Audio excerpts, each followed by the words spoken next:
Analogous of the rod as a spring में सबसे पहले इसमें हम बात करेंगे कि जो स्प्रिंग है एंड जो रॉड है दोनों एक दूसरे के जैसा कैसे सिमिलर हैं एंड क्या क्या चेंजेस हैं क्या क्या डिफरेंसेस हैं।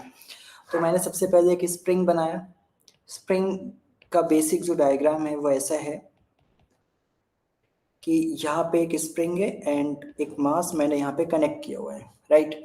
एंड जब इसको मैं स्ट्रेच करूँगा एफ फोर्स लगा करके इसके बीच में एक एलोंगेशन होगा एंड एलोंगेशन कुछ इस तरीके से होगा कि इसके लेंथ में इंक्रीमेंट हो जाएगा, पहले के कंपेयर में लेंथ थोड़ा सा बढ़ जाएगा, right.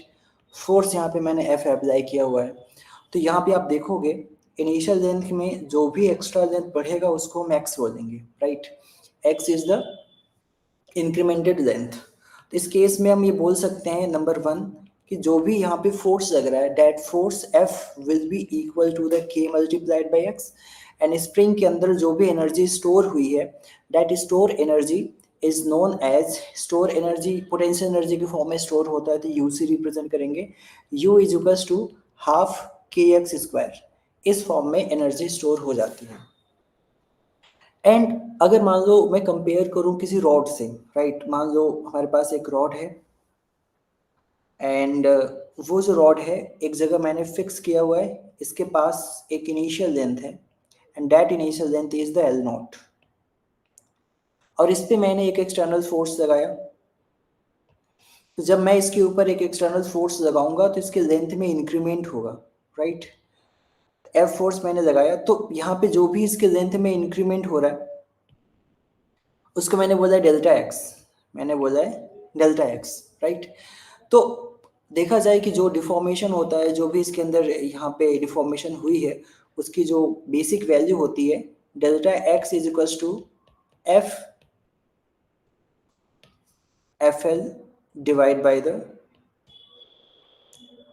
a naught multiplied by the y, where L naught and A naught is the original means initial length and cross section area of the rod. अब यहाँ पे हम देखेंगे कि कितना फोर्स लगा, राइट। तो now the force will be equal to the F is equals to A naught y divide by the L and multiplied by the delta x. तो अभी हमारे पास दो फंडामेंटल फार्मूला है, एक फार्मूला यहाँ पे है, राइट। एंड दूसरा फार्मूला इसके जस्ट नीचे अभी हमने डिराइव किया। तो पहला फार्मूला एंड दूसरा फार्मूला, इन दोनों फार्मूला को हम कंपेयर करके देखेंगे कि जो स्प्रिंग में के है वही इस रॉड में के की वैल्यू क्या है।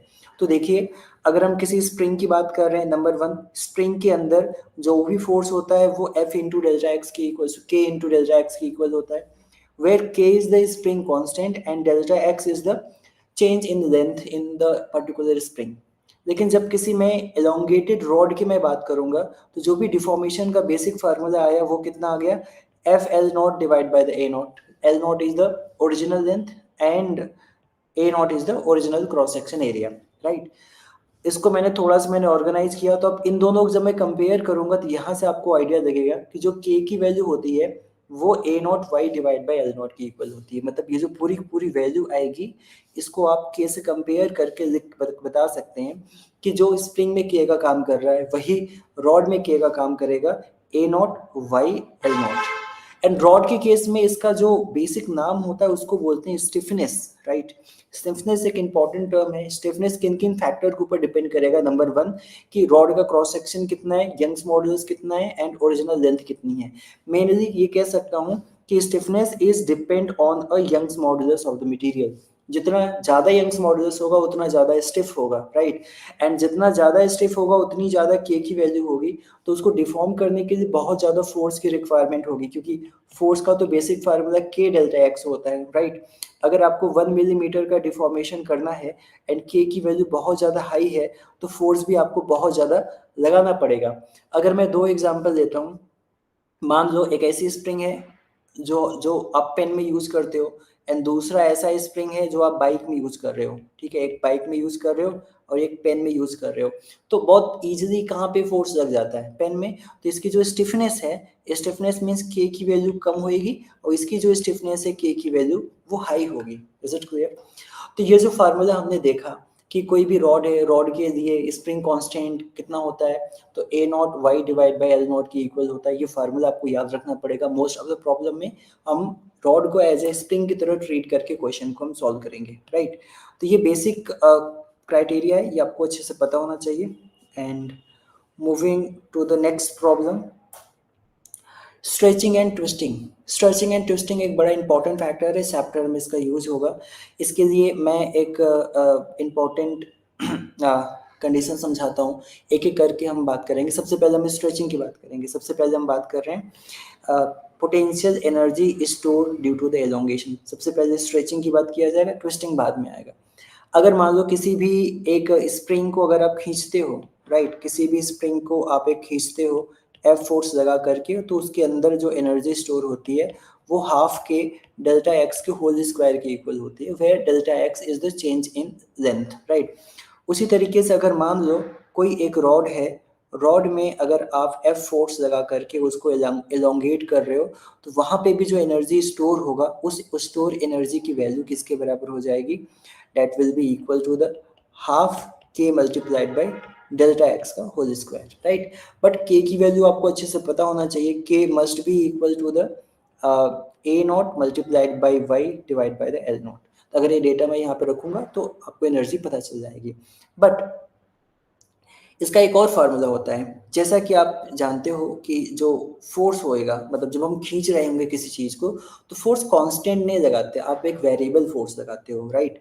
वेरिएबल फोर्स मतलब इनिशियल फोर्स कितना होगा, 0, फाइनल फोर्स बढ़ने लग जाएगा, धीरे धीरे धीरे धीरे बढ़ने लग जाएगा, मतलब ग्रेजुअली उसी चीज को हम खींचेंगे। तो उस केस में एक और फार्मूला होता है, उस फार्मूला को आप ध्यान से समझना। देखो, वर्क डन का बेसिक फार्मूला होता है कि D F is equals to force multiplied by the ऐसा डिफॉर्मेशन, ऐसा करके फोर्स होता है। जब इसको हम इंटीग्रेट करके सॉल्व कर देते हैं तो फाइनल आंसर आता है कि जो भी आपने काम किया वो फोर्स मल्टीप्लाइड बाय डिस्प्लेसमेंट की इक्वल हो जाता है। जब भी फोर्स इस तरीके से चेंज हो, किस फॉर्मेट में, लीनियर फॉर्मेट में, ठीक है, लीनियर फॉर्मेट में अगर फोर्स चेंज होता है तो जो वर्क डन होता है वो फोर्स नहीं, वो average force multiplied by x के इक्वल होता है। क्योंकि जब ये लीनियर के फॉर्म में फोर्स हो गया, बेसिकली फोर्स हमारा कैसा हो गया, एक वेरिएबल फोर्स हो गया, राइट। तो जब एवरेज फोर्स निकालेंगे तो उसकी वैल्यू हो जाएगी minimum force and plus maximum force and divide by the 2। यहाँ से एवरेज फोर्स मिलेगा एंड डेल्टा एक्स से मल्टीप्लाई करेंगे तो वर्क डन मिलेगा। Now the work done will be equal to the 1/2। Minimum force होता है 0, राइट। जो मिनिमम फोर्स है, अगर इसको मैं एलोंगेट करूंगा तो पहले 0 1 2 3 4 ऐसे बढ़ा बढ़ा के फाइनल फोर्स कितना लग गया, F। तो जो मिनिमम फोर्स आएगा वो 0, मैक्सिमम फोर्स आएगा F, दोनों को जोड़ करके एवरेज निकालेंगे तो फाइनल फार्मूला हो जाएगा half F multiplied by delta x. तो ये वाला वर्क डन का फार्मूला भी यूज करते हैं। तो मेनली तुम्हारे पास वर्क डन के कितने फार्मूले हो गए, 2। पहला फोर्स मल्टीप्लाइड बाई डिफॉर्मेशन, और दूसरा कितना हो गया, हाफ के एक्स स्क्वायर, राइट। दोनों फार्मूला यूज करेंगे एंड यहाँ पे जो k की वैल्यू आनी है, अगर किसी भी रॉड की बात करें तो किसके बराबर होगा, A naught Y divide by the L naught की इक्वल हो जाएगा। डेटा पुट करेंगे तो फाइनल आंसर आपको मिलेगा, राइट। इस पे बेस्ड एक हम क्वेश्चन सॉल्व करते हैं। क्वेश्चन किस तरीके से पूछा जाएगा उसको आप समझना अच्छे से। क्वेश्चन ऐसा है कि two wire of the same material, दो वायर हैं सेम मटेरियल के हैं and the cross section same material and same cross section, but their length in ratio of 5:3, ठीक है, लेंथ अलग रेशियो में है। They are stretched by the same force, same force में स्ट्रेच किया गया। The ratio of the work done in 2 cases, work done का ratio कितना होगा वो आपको निकालना है। देखो वर्क डन के भाई आपके पास 2 फार्मूले हैं। पहला फार्मूला हो गया half force multiplied by deformation, दूसरा फार्मूला हो गया हाफ इज इक्वल्स टू के एंड यहाँ पे आएगा डेल्टा एक्स स्क्वायर। इस तरीके से 2 फार्मूले हैं, कौन सा बेटर फार्मूला है। क्वेश्चन में किस किस का बात किया गया है, नंबर 1 मटेरियल की बात किया गया है, मटेरियल मींस यंग्स मॉडुलस। दूसरा बात किया गया है क्रॉस सेक्शन एरिया, जो कि इन दोनों का क्रॉस सेक्शन एरिया सेम है। तीसरा बात किया गया है लेंथ, इनके लेंथ का रेशियो यहाँ पे दे रखा है। और मेनली आपसे पूछ रहा है कि भाई इनके ऊपर फोर्स भी सेम लग जाए, तो मेनली आपसे पूछ रहा है कि इनके वर्क डन का क्या रेशियो होगा, ये आपसे पूछा जा रहा है। अब फोर्स को कांस्टेंट रख दिया तो इसका मतलब हमारे पास जो इम्पोर्टेंट फार्मूला है वो पहला वाला फार्मूला हम डायरेक्टली यूज कर सकते हैं, क्योंकि फोर्स को कांस्टेंट कर दिया। फोर्स को कांस्टेंट कर दिया तो हम बोलेंगे अगर मैं ऐसा वाला फार्मूला यूज करूंगा कि W is equals to half force multiplied by deformation, तो work done is directly proportional to deformation. And किसी भी रॉड को जब हम खींचते हैं तो उसके अंदर जो भी एलोंगेशन होता है उसके लिए अलग से आपने एक फार्मूला पढ़ रखा है कि delta x is equals to F L naught divide by the A naught multiplied by the Y. अब यहाँ पे देखो कौन कौन सा पैरामीटर कांस्टेंट है। देखो फोर्स भी कांस्टेंट है, एरिया भी कांस्टेंट है, यंग्स मॉडुलस भी कांस्टेंट है ना। Young's modulus, area and force ये कांस्टेंट दे रखा है।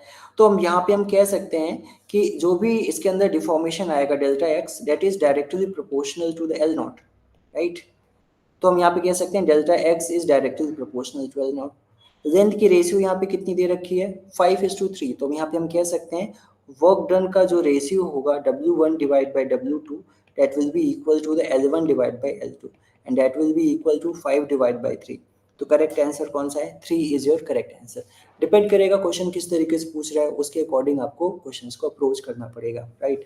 तो वर्क डन के दो फार्मूले हो गए, half force multiplied by deformation, दूसरा फार्मूला हो गया हाफ के एक्स स्क्वायर। व्हाट इज के की वैल्यू मैंने क्या लिखवाई, A naught Y divide by the L naught, ठीक है।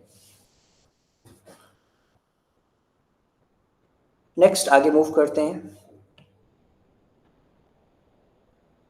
देखिए इस क्वेश्चन में कह रहा है कि the spring of the spring constant, इस क्वेश्चन में स्प्रिंग कांस्टेंट दे रखा है तो अब स्प्रिंग कांस्टेंट वाले पैरामीटर को यूज करेंगे। Is initially stretched by the 5 centimetre in unstretched position, ठीक है। then the work done required to stretch it further 5 centimetre, right. Initially अगर वो 5 सेंटीमीटर को मैं खींच गया हूँ अनस्ट्रेच कंडीशन से, मतलब अगर एक ऐसा रॉड में कंसीडर करूँ, यहाँ पे है स्टार्टिंग में इस तरीके से, ये अनस्ट्रेच कंडीशन है। उसके बाद यहाँ से हमने वापस से 5 सेंटीमीटर एक्स्ट्रा मैंने स्ट्रेच किया, ठीक है। फिर मैंने यहाँ से अगेन मैंने 5 सेंटीमीटर और स्ट्रेच कर दिया, राइट। तो ये जो एक्स्ट्रा भी स्ट्रेच हुआ वो 5 सेंटीमीटर हुआ, जो कि इन दोनों के बीच में है। और इन दोनों के बीच की स्ट्रेचिंग भी बेसिकली किसके इक्वल है, 5 सेंटीमीटर के इक्वल है, राइट। तो ये इसकी जो कंडीशन है, ये इसकी कंडीशन कौन सी है, इनिशियल। ये इसकी जो कंडीशन है इसको हमने बोला फाइनल। तो इनिशियल कंडीशन पे जब मैं स्ट्रेच किया तब इसके पास कुछ ना कुछ एनर्जी होगी, फाइनल कंडीशन पे स्ट्रेच किया तब इसके पास कुछ ना कुछ एनर्जी होगी।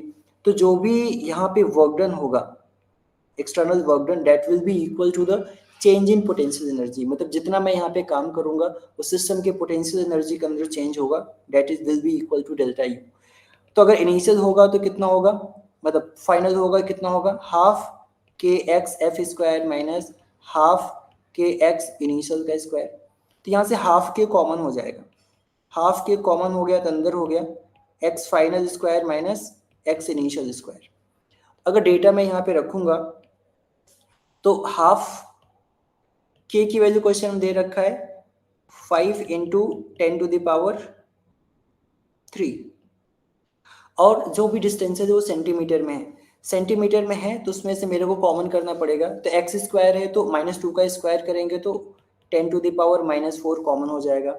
एंड अगर देखा जाए स्ट्रेचिंग इनिशियल की कितनी हुई है 5, और बाद की ये 5 है, तो ओवरऑल स्टार्टिंग से मिला करके जो पूरी लेंथ आएगी कितनी हो जाएगी 10। मतलब जो भी आपको लेंथ लेना है, इनिशियली कितना इंक्रीज हुआ 5, वो निकाल दो। फाइनली कितना टोटल इंक्रीज हुआ 10, वो निकाल दो। तो फिर दोनों को माइनस करोगे तो आपको पता चलेगा यहाँ से यहाँ तक कितनी एनर्जी स्टोर हुई इसके अंदर। तो आप डेटा यहाँ पर किस तरीके से रखोगे, 10 का स्क्वायर माइनस 5 का स्क्वायर। 10 का स्क्वायर करोगे 100, 5 का स्क्वायर करोगे 25, इसको सिंप्लीफाई करो।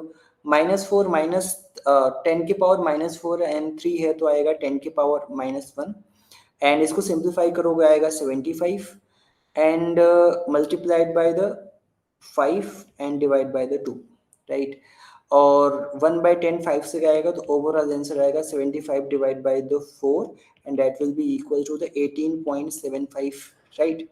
तो ओवरऑल कितना इसके अंदर एनर्जी स्टोर होगी, 18.75 की इक्वल एनर्जी स्टोर होगी।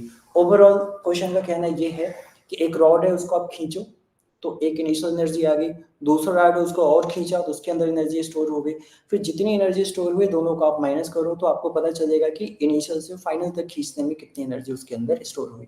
इस टाइप की प्रॉब्लम पूछे जा सकते हैं।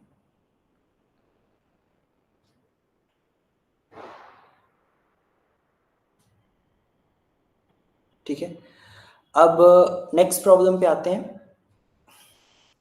नेक्स्ट प्रॉब्लम यहाँ पे ये है कि रबर कॉर्ड है और उसको ऐसे खींचा गया, right, means there is a rubber cord और एक मैकेनिज्म मैं बना देता हूँ।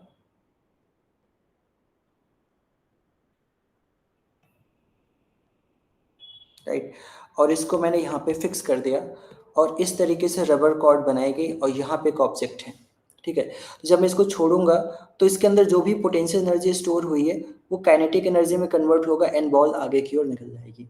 तो हम देखेंगे कि जितनी इसके अंदर काइनेटिक एनर्जी स्टोर हुई है, जितनी भी पोटेंशियल एनर्जी स्टोर हुई, डेट इज हाफ के x square, that will be equal to the half M V square, मतलब पूरी पूरी पोटेंशियल एनर्जी काइनेटिक एनर्जी में कन्वर्ट हो जाएगी। अब यहाँ पे डेटा रखा जाए, आपको पता है कि के की वैल्यू किसके बराबर होती है, Y A divide by L के इक्वल होती है। तो ओवरऑल पूरा डेटा मैं यहाँ पे रख दूंगा। तो क्या कंडीशन बनेगा, कंडीशन कुछ इस तरीके से बनेगा कि half Y A divide by L multiplied by जो भी इसके अंदर डिफॉर्मेशन हुआ है डेट इज डेल्टा एक्स का whole square and that will be equal to the half M V square. Question पूछा है कि यंग्स मॉडुलस कितना है, क्या क्या डेटा क्वेश्चन में गिवन है। Number one, the rubber cord has a cross section of the 2 millimeter square and total unstretched length is the 14 centimeter and its stretched length is the 15 centimeter. तो total elongation 1 centimeter का हुआ and release to the project a missile of mass 4 gram. ठीक है, the velocity of the projection is 20 meter per second and find out the Young's modulus. अगर data यहाँ पे हम put करेंगे 1/2 कैंसिल आउट हुआ, यंग्स मॉडुलस एरिया की value हो जाएगी 2 into 10 to the power minus 3, right, and divide by इसका अनस्ट्रेच लेंथ है 14 सेंटीमीटर, तो 14 into 10 to the power minus 2, right. Deformation 1 centimetre का हुआ एंड 1 सेंटीमीटर का स्क्वायर करेंगे तो यहाँ पे आ जाएगा कि 1 multiplied by 10 to the power minus 4 and that will be equal to half cancel out हुआ। तो मास की वैल्यू इस क्वेश्चन में हो जाएगी 4 ग्राम, 4 into 10 to the power minus 3। Velocity 20 का स्क्वायर करेंगे तो 20 का स्क्वायर यहाँ पे आ जाता है 400, राइट। इसको हम सिंप्लीफाई करेंगे तो -4 एंड -3 एरिया, अच्छा सेंटीमीटर स्क्वायर है तो यहाँ पे एरिया को लिखेंगे -6। ओके, नाउ द -6 एंड -4 मिलकर के हो जाएगा -10, -10 -2 मिलकर हो जाएगा -8, राइट, और -8 इधर आ गया तो हो गया 8 प्लस 8 -3 हो गया 5 एंड 5 + 2 मिलकर हो गया 7। Now the Young's modulus will be equal to the 14 multiplied by 4 multiplied by 4 and divide by 2 and multiplied by 10 to the power 7 and 14 2 जा 4 cancel out, 14 4 जा 56 multiplied by 2 and that will be equal to 112 into 10 to the power 7। ये आ गया आपका Young's modulus. Young's modulus की basic unit होती है newton पर metre square. Then second option is correct. तो यहाँ पे बेसिक सा क्वेश्चन है कि एक को खींचा गया तो जितना उसके अंदर पोटेंशियल एनर्जी स्टोर होगी and that will be equal to the half M V square. वहां से आप बता सकते हो कि कितनी उसके पास यंग्स मॉडुलस थी, राइट। अब नेक्स्ट क्वेश्चन पे आते हैं। अब इस क्वेश्चन में देख रहा है कि एक दो अलग अलग रॉड है, उसके अंदर एक मास m हैंग किया गया तो कितनी उसके अंदर एनर्जी स्टोर होगी। तो एनर्जी स्टोर के लिए बेसिक फार्मूला होता है, यहाँ पे आप जाओगे तो लगाओगे हाफ के एक्स स्क्वायर, या फिर एक दूसरा फार्मूला होता है आपके पास इसी को कैलकुलेट करने का ऑप्शन में कि हाफ फोर्स मल्टीप्लाइड बाई कितना एलोंगेशन है। आई गेस ये बेटर फार्मूला है हाफ के एक्स स्क्वायर। जब क्वेश्चन के अंदर स्प्रिंग कांस्टेंट गिवन हो तब आप यूज करेंगे, जब ना गिवन हो फोर्स गिवन हो तो फोर्स वाला है, स्प्रिंग कांस्टेंट गिवन हो तो स्प्रिंग कांस्टेंट वाला फार्मूला अप्लाई करेंगे। तो यहाँ पे इसके अंदर जो फार्मूला आएगा कि U1 that will be equal to the half जितना फोर्स हुआ एंड जितना इसके अंदर डिफॉर्मेशन हुआ, राइट। एंड सेकेंड में U2 that will also equal to the half, इसके अंदर जो भी फोर्स आएगा एंड इसके अंदर जो भी डिफॉर्मेशन आएगा, तो जो टोटल एनर्जी स्टोर होगा that will be equal to the U1 plus U2 के इक्वल हो जाएगा, राइट। तो अब यहाँ पे डेटा रख के देखते हैं कि भाई कितना कितना फोर्स आ रहा है। देखो ये दोनों जो कनेक्शन है वो सीरीज कनेक्शन में, इसका ट्रिक मैंने सिखाया था कि भाई इसके नीचे देखो कितना पोर्शन हैंग कर रहा है, और ये जो पूरा का पूरा मटेरियल है ये मासलेस है, इनका कोई मास नहीं है, मास सिर्फ इसका है, ना तो इस रोप का मास है ना तो इस रोप का मास है, राइट। तो जितना टेंशन इसके नीचे आएगा, अगर यहाँ पे इस रस्सी को हम कट करके देखें इसके नीचे कितना पोर्शन हैंग कर रहा है दैट इज डब्ल्यू, इसमें भी सेम टेंशन फोर्स आएगा। अगर रस्सी को यहाँ से कट करके देखो दैट इज डब्ल्यू, तो इसके अंदर भी सेम टेंशन फोर्स आएगा। तो भाई टेंशन फोर्स दोनों के अंदर तो सेम है, हाफ टेंशन फोर्स कितना हो जाएगा डब्ल्यू, इसके अंदर deformation delta x1 plus half W and deformation कितना होगा डेल्टा x2। तो इसको मैंने 1 माना हुआ है, इसको मैंने 2 माना हुआ है। डेल्टा x1 डेल्टा x2 को सेपरेटली निकालेंगे। Delta x1 is equal to FL, इसका बेसिक फार्मूला होता है डिफॉर्मेशन का, फार्मूला लिख दे रहा हूँ, डेटा बाद में रखूंगा। बेसिक फार्मूला होता है delta x is equal to FL divide by the AY, right.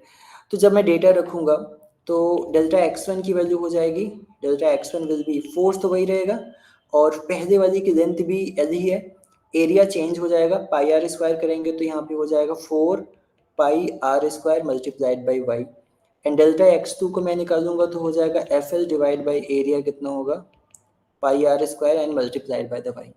जब डेटा ओवरऑल मैं ऊपर वाली इक्वेशन में पुट करूंगा, now the U will be equal to the, अब जो जो यहाँ पे फोर्स है, फोर्स की वैल्यू एक्चुअली W है, तो यहाँ पे W रख देते हैं। जो फोर्स यहाँ पे है उसकी वैल्यू यहाँ पे W है, तो यहाँ पे W रख देंगे। तो अगर इस डेटा को उठा करके यहाँ पे हम पुट करेंगे तो W एंड W मिल करके W स्क्वायर हो जाएगा एंड हाफ का मल्टीप्लाई नीचे वाले टर्म में हो जाएगा, राइट।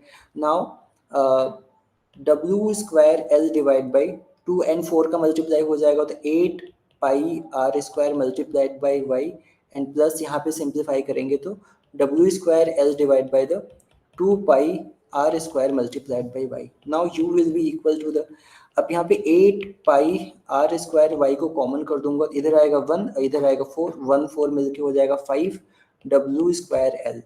तो करेक्ट ऑप्शन कौन सा है, third is your correct option. तो अलग अलग रोप में जाकर के मैंने अलग अलग एनर्जी निकाली एंड दोनों को ऐड किया गया। फार्मूला कैसे समझेंगे कि half force multiplied by deformation लगाना है, हाफ के x square, spring constant given है के x square, otherwise half force multiplied by deformation आपको यूज करना है। नाउ जैसे ये टॉपिक मैंने स्टार्ट किया था तो मैंने बोला था कि दो चीज पढ़ने वाले हैं, क्या क्या पढ़ने वाले हैं कि स्ट्रेचिंग एंड ट्विस्टिंग, ठीक है। अब ट्विस्टिंग की बारी आती है, ट्विस्टिंग के बारे में पढ़ेंगे, ट्विस्टिंग क्या होती है, राइट। तो ट्विस्टिंग के केस में potential energy store due to the twisting, twisting में किस तरीके से पोटेंशियल एनर्जी स्टोर होती है। जैसा मैंने बताया कि आपके पास मान लो ऐसा एक रॉड हो, राइट, और रॉड सिलेंड्रिकल हो, राइट, और इसका एक पोर्शन दीवार के अंदर हमने फिक्स कर दिया। फिक्स करने के बाद ये जो इसकी एक्सिस होती है तो इसको आप एक टॉर्क लगा करके आप घुमाना स्टार्ट करोगे, राइट। अगर यहाँ पे आपने इसके एक टॉर्क लगाया, यहाँ पे आपने एक टॉर्क लगाया, टी टॉर्क लगाएंगे तो घूमना स्टार्ट करेगा, ये ट्विस्ट करना स्टार्ट करेगा, राइट। जब ये ट्विस्ट करना स्टार्ट करेगा तो इसके अंदर शियर स्ट्रेस भी आएगा एंड शियर स्ट्रेन भी आएंगे। तो इसके लिए मैंने आपको फार्मूला सिखाया था, फार्मूला आप ध्यान समझिए क्या हो सकता है फार्मूला। डायग्राम को मैं थोड़ा ऊपर करता हूँ। पहला फार्मूला मैंने आपको सिखाया था कि जो भी रॉड का लेंथ है दैट इज L, इसका जो रेडियस है इट इज R, तो length multiplied by the phi will be equal to the R multiplied by theta, where theta is the angle of twist, phi is the shear stress, sorry shear strain, phi को shear strain या shear angle बोलेंगे, L is length of rod and R is the radius of the rod, right। दूसरा formula बड़ा important formula है, that will equal to the tau divide by the R, ठीक है। Tau means shear stress, R means radius, that will be equal to torque divide by the J, J क्या होता है अभी मैं समझाऊंगा, and this is equal to the eta theta divide by the L. ये और फार्मूला है जो स्पेशली इसके लिए डिजाइंड है, इसका डेरिवेशन आपको कोर्स में नहीं है, तो फार्मूला जस्ट आपको लर्न करना पड़ेगा। एंड जो जे होता है ना, जे को हम बोलते हैं, J is the area moment of inertia. ऐसे आपने मास मोमेंट ऑफ इनर्शिया पढ़ा था, तो वैसे एरिया मोमेंट ऑफ इनर्शिया होता है। तो जे की जो वैल्यू होती है area moment of inertia for the rod, that will be equal to the pi R to the power 4 divide by 2। ठीक है, तो अगर देखा जाए कि अगर इसको मैं ट्विस्ट करूंगा, right, theta is the angle of twist, जब इसे घुमाऊंगा ट्विस्ट जितना एंगल होगा, तो जैसे आपने फार्मूला पढ़ा है कि potential energy half force multiplied by deformation, तो यहाँ पे होएगा half torque multiplied by the angular deformation. Angular मतलब इसको अगर मैं ऐसे ट्विस्ट करूंगा तो कितना एंगल घूमेगा, that is angle of twist. तो फार्मूला क्या हो जाएगा, half T multiplied by theta, ये बेसिक फार्मूला है। जैसे उसमें पोटेंशियल एनर्जी की वैल्यू हो गई थी हाफ के एक्स स्क्वायर, वैसे यहाँ पे हो गया हाफ सी थीटा स्क्वायर। सी नहीं पता है आपको, सी इस फार्मूले से हम कैलकुलेट करेंगे। कैसे कैलकुलेट करेंगे, जस्ट डेटा आपको पुट करना है। डेटा कैसे पुट होगा उसको आपको समझना है, ध्यान से देखिए। हाफ तो हाफ ही रहेगा, टी की वैल्यू यहाँ से कैलकुलेट की जाएगी, ठीक है। तो यहाँ से जो टी की वैल्यू कैलकुलेट की जाएगी, तो टॉर्क कितना हो जाएगा कि torque will be equal to the J multiplied by the eta. Eta is a modulus of rigidity and multiplied by theta and divided by the L, right? तो कितनी एनर्जी स्टोर होगी, half is equal to half, U is equal to half, right. Torque की जगह मैं क्या लिखूंगा, J, ठीक है। और J की वैल्यू भी आपके पास पता है कितना है, pi are square divide by 2, right. और यहाँ पे कितना हो गया, eta theta divide by L, and किससे मल्टीप्लाई कर देना है, थीटा से मल्टीप्लाई कर देना है। तो ओवरऑल देखा जाए कि इसकी कितनी वैल्यू हो जाएगी, u इज इक्वल टू, ठीक है, थीटा थीटा मिल करके क्या हो गया, थीटा स्क्वायर। तो ब्रैकेट में जो टर्म बचेगा जिसको हम बोलते हैं pi are square eta divide by the 2l, right, ये एक साथ आ गया एंड हाफ पहले लग गया। तो जो रेड कलर वाली वैल्यू आई इसको हम सी बोलेंगे, क्या बोलेंगे, सी बोलेंगे। तो यहाँ से सी की वैल्यू आपको पता चल गई कि C will be equal to the pi are square eta, sorry, pi R के पावर 4।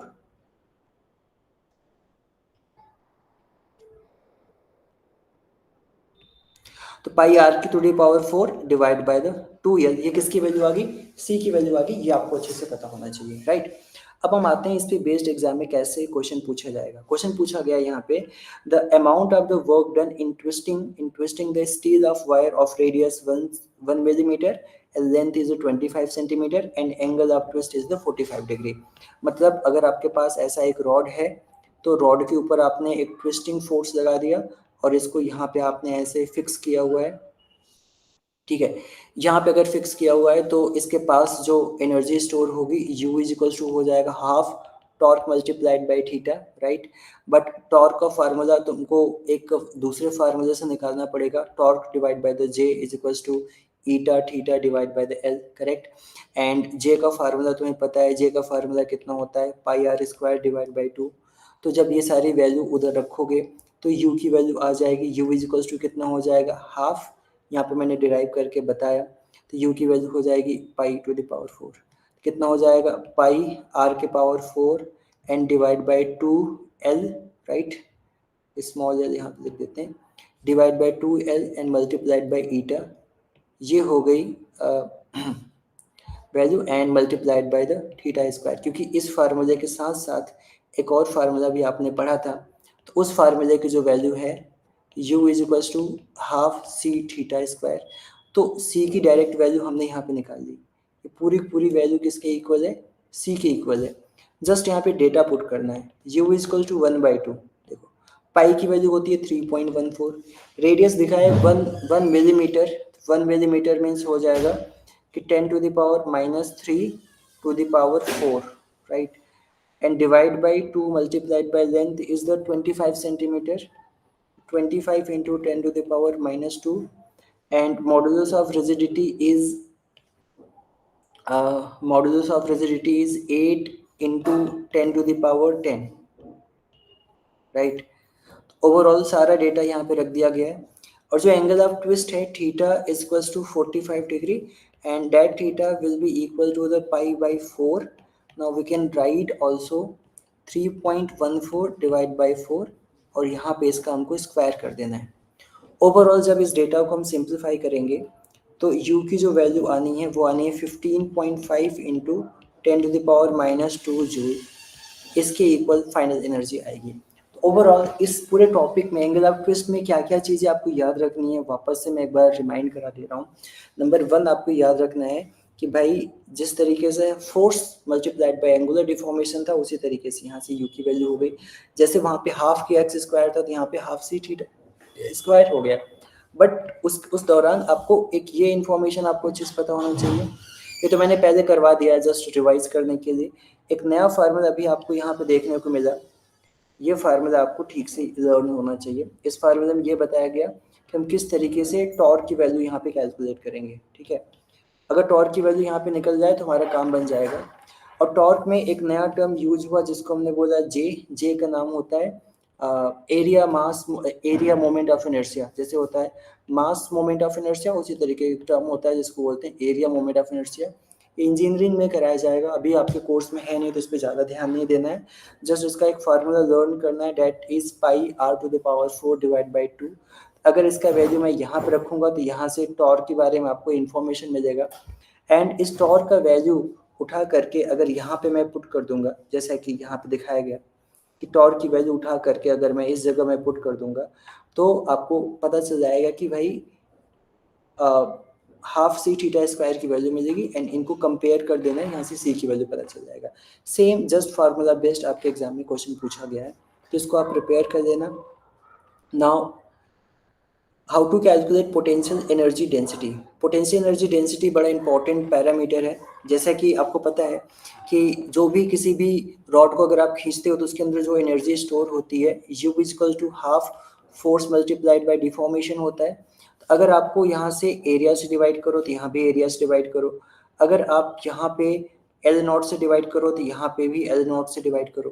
तो ये जो वॉल्यूम एनर्जी स्टोर पर यूनिट वॉल्यूम होती है इसी को बोलते हैं पोटेंशियल एनर्जी डेंसिटी, राइट। तो जितनी भी एनर्जी स्टोर हुई पर unit volume that will be equal to half.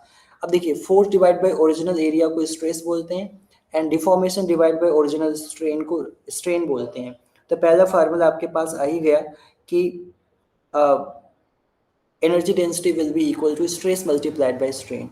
आपको पता है कि जो फार्मूला होता है, बेसिक फार्मूला होता है यंग्स मॉडुलस का, क्या होता है कि Young's modulus will be equal to the stress divide by strain. तो अगर मान लो स्ट्रेस को मैंने रिप्लेस किया तो यहाँ पे क्या लिखूंगा, half Young's modulus multiplied by strain. तो क्या बनेगा, हाफ वाई स्ट्रेन का स्क्वायर। तो आपके पास दूसरा वाला फार्मूला यहाँ पे डिराइव हो गया, राइट। तीसरा फार्मूला अगर मैंने यहाँ पे स्ट्रेस को स्ट्रेन को रिप्लेस कर दिया तो हाफ स्ट्रेस तो रहेगा ही रहेगा, स्ट्रेन की जगह आ जाएगा stress divide by Young's modulus. तो आपके पास बचेगा sigma square divide by 2y। तो नेक्स्ट फार्मूला भी इस तरीके से डिवाइड हो गया। तो ओवरऑल जब किसी भी वायर को स्ट्रेच करेंगे तो उसके अंदर एनर्जी स्टोर होगी एंड इस एनर्जी के अलावा एक नया टर्म होता है जिसको हम बोलते हैं energy density. Energy density means होता है पर यूनिट वॉल्यूम कितनी एनर्जी उसके अंदर स्टोर हो रही है, राइट। तो पर यूनिट एनर्जी जो भी स्टोर होगी उसके तीन फार्मूले हो गया, stress strain, half stress strain, half Young's modulus strain square and half sigma square divide by 2y।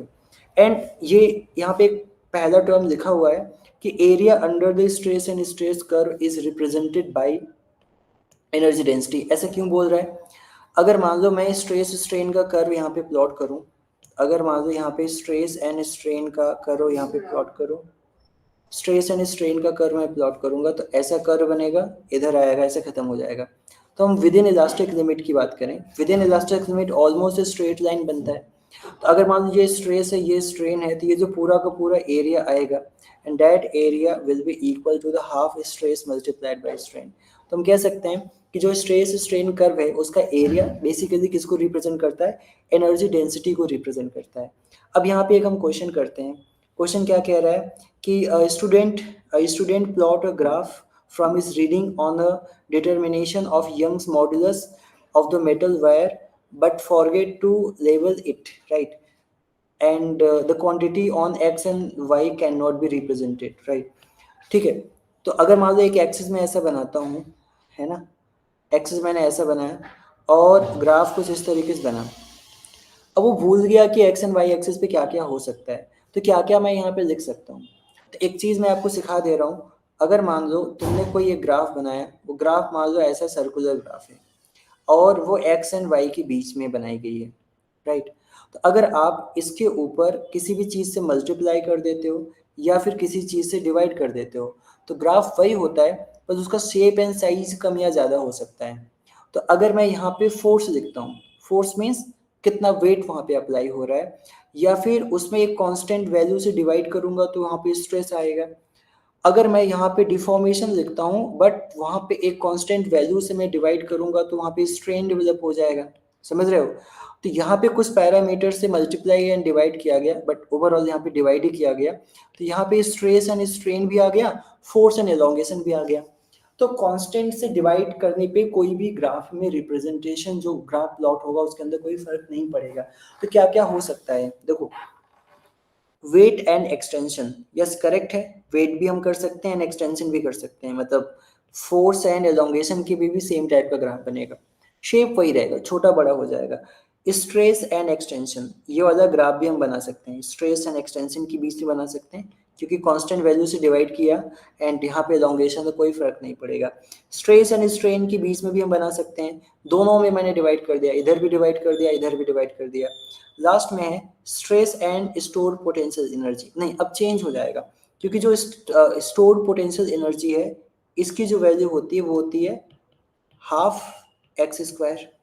अब जो स्ट्रेस होता है इसकी वैल्यू होती है सिग्मा, ठीक है।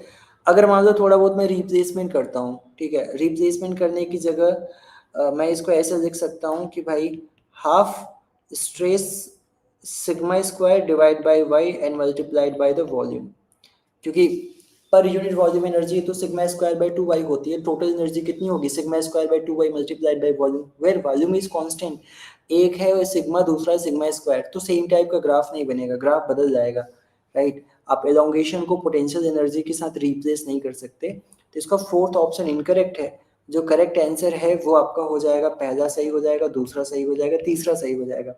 क्वेश्चन पूछ रहा है the quantity on x and Y can not represent, तो फोर्थ ऑप्शन को हम वहां पे रिप्रेजेंट नहीं कर सकते हैं, राइट।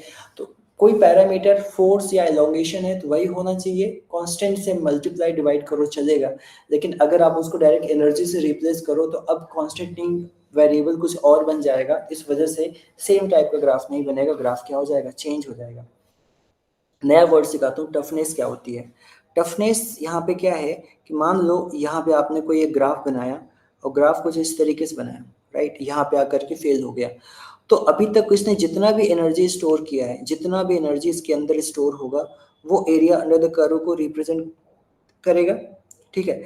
और जो एक्सिस होना चाहिए वो फोर्स एंड डिफॉर्मेशन के बीच में बनना चाहिए, स्ट्रेस एंड स्ट्रेन के बीच में बनेगा तो पोटेंशियल एनर्जी डेंसिटी आएगी, फोर्स एंड एलोंगेशन के बीच में बनेगा तो उसको हम क्या बोलेंगे, टफनेस बोलेंगे, ठीक है। तो अगर कोई भी ग्राफ प्लॉट हो रहा है फोर्स एंड एलोंगेशन के बीच में तो उसका जो भी एरिया अंडर द कर्व होगा that is represented by the toughness, right. लेकिन एक टर्म होता है जिसका नाम होता है रेजिलियंस, अगर सेम कर्व मैं बनाऊं फोर्स एंड किसके बीच में, एलोंगेशन के बीच में, फोर्स एंड एलोंगेशन के बीच में अगर एक कर्व बनाऊं तो कर्व इस तरीके जाएगा एंड फेल हो जाएगा, तो यहाँ पे एक लिमिट होगी जिसको बोलेंगे elastic limit, and elastic limit के अंदर सिर्फ इतना एरिया जो कवर होता है इसी को हम बोलते हैं रेजिलियंस, इसको बोलते हैं रेजिलियंस। रेजिलियंस का हमारे लाइफ में ज़्यादा यूज है, क्योंकि अगर मान लो कोई भी ऑब्जेक्ट शॉक एब्जॉर्ब कर रहा है बट वो प्लास्टिक लिमिट में चला गया, राइट, प्लास्टिक जोन में चला गया, अब वो रिगेन नहीं हो पाएगा ना 100%, लेकिन अगर मैंने रेजिलियंस को हाई रखा, रेजिलियंस हाई रखा मतलब एनर्जी स्टोर करेगा but with in elastic limit, तो हमारा फायदा है क्योंकि वो शॉक भी एब्जॉर्ब कर लेगा and original shape and size को गेन कर लेगा। तो स्प्रिंग के अंदर मोस्ट ऑफ द टाइम हम ये नहीं देखते वो कितना टफ है, हम वो देखते हैं कि कितना वो रेजिलियंट है, मतलब जो एनर्जी स्टोर कर रहा है वो विद इन इलास्टिक लिमिट कितनी अपने अंदर एनर्जी को स्टोर कर रहा है। जैसे क्वेश्चन कहते हैं the stress strain curve for brass steel and rubber as are shown in figure the line a b c are for, जैसे एक डायग्राम में बना रहा हूँ जो कि यहाँ मेंशन नहीं है, तो आपके पास दो एक्सिस हैं, एक है x एंड दूसरा है y, और यहाँ पे तीन लाइनें मैंने बनाई, एक a, दूसरा b एंड तीसरा c, right, a B and C. And जो भी तीन मटेरियल हैं आपके पास, ब्रास, स्टील एंड रबर, देखिए यंग्स मॉडुलस किसका ज्यादा हो सकता है? हाईएस्ट यंग्स मॉडुलस इस क्वेश्चन में है किसके पास में? ए के पास में। तो ऑब्वियस सी बात है ए स्टील होगा, क्योंकि स्टील की यंग्स मॉडुलस ज्यादा होती है। ब्रास ज्यादा यंग्स मॉडुलस है, क्योंकि रबर खींचते हैं तो खींच जाता है, ब्रास इतना जल्दी नहीं खींचता। सेकेंड पोजिशन पे आएगा ब्रास एंड थर्ड पे आएगा रबर। तो अगर ए बी सी के हिसाब से सिक्वेंसिंग करें तो स्टील एंड देन ब्रास, उसके बाद rubber, third option is correct, right. Next question, when a small block is suspended by the lower end of the elastic steel wire, मतलब यहाँ पे एक स्टील वायर है और यहाँ पे मास m मैंने कनेक्ट किया, राइट। मास m कनेक्ट किया तो इसके अंदर क्या हो गया? पोटेंशियल एनर्जी का लॉस हो गया, इसका मतलब ये थोड़ा सा नीचे आ गया, राइट। जब ये नीचे आ गया तो इसके अंदर कुछ ना कुछ डिफॉर्मेशन देखने को मिला, मतलब अभी और अभी के बीच में ये h के इक्वल नीचे आ गया। तो मतलब वायर के अंदर जो डिफॉर्मेशन हुआ वो एच के बराबर डिफॉर्मेशन हुआ। तो देखा जाए अभी ब्लॉक का नीचे का जो खुद का वेट होगा वो mg होगा, एंड ऊपर जो फोर्स लगेगा वो k multiplied by H, x की जगह मैं एच लिख रहा हूँ, राइट। तो यहाँ से आपको एक डेटा मिला। दूसरा, जब नीचे की ओर आएंगे तो लॉस इन पोटेंशियल एनर्जी की जो वैल्यू होगी वो होती है mgh, कम हो गई ना। बट अगर mgh में डेटा में रखूंगा तो kh mg की जगह आ गया और h को मैंने ऐसे मल्टीप्लाई किया तो आ गया kh स्क्वायर, इस अमाउंट के बराबर एनर्जी लॉस हो गई। बट अगर मैं इसको छोड़ूंगा तो कुछ ना कुछ एनर्जी रीस्टोर होगी, क्योंकि स्प्रिंग के अंदर एनर्जी जो रीस्टोर होती है that will be equal to the half kx square, means होता है kh स्क्वायर। मतलब लॉस कितना हुआ? Loss is kh square. कितना रीस्टोर हो सकता है? जितना एनर्जी स्प्रिंग के अंदर आई वो रीस्टोर हो सकती है, तो हम बोल सकते हैं कि भाई हाफ के एच स्क्वायर क्या हो जाएगा? रीस्टोर हो जाएगा। कितना रिकवर नहीं हो पाएगा? तो इन दोनों को माइनस करेंगे, राइट। मतलब जितना जितना लॉस हुआ उसमें से कुछ पोर्शन आपको वापस रिटर्न हो गया, 50% मिल गया, तो कितना रह गया? तो हाफ के एच स्क्वायर के बराबर आपको रिटर्न नहीं मिल पाया। तो वही क्वेश्चन में कह रहा है अगर total loss in potential energy U है तो कितना आपको मिलेगा? U/2 रिटर्न हो जाएगा एंड U/2 रिटर्न नहीं हो पाएगा। तो कौन सा ऑप्शन इसका सही होगा? Fourth option is correct. तो lost energy which is recoverable by the U/2, जो इरिकवरेबल है वो कितना है? U/2 है। लॉस्ट एनर्जी इज इरिकवर गलत है, क्योंकि स्टील है तो रिकवर होगा ही, क्योंकि इलास्टिक पोटेंशियल एनर्जी होती है। Entire energy can be recovered, पूरी एनर्जी रिकवर्ड नहीं हो पाएगी, राइट। 50% ही इसकी रिकवर होगी। Loss energy which is irrecovered is U, पूरी पूरी इरिकवर भी नहीं हो पाएगी, क्योंकि कुछ तो रिकवर होगी। कितनी रिकवर होगी? 50% एंड 50% नहीं हो पाएगी।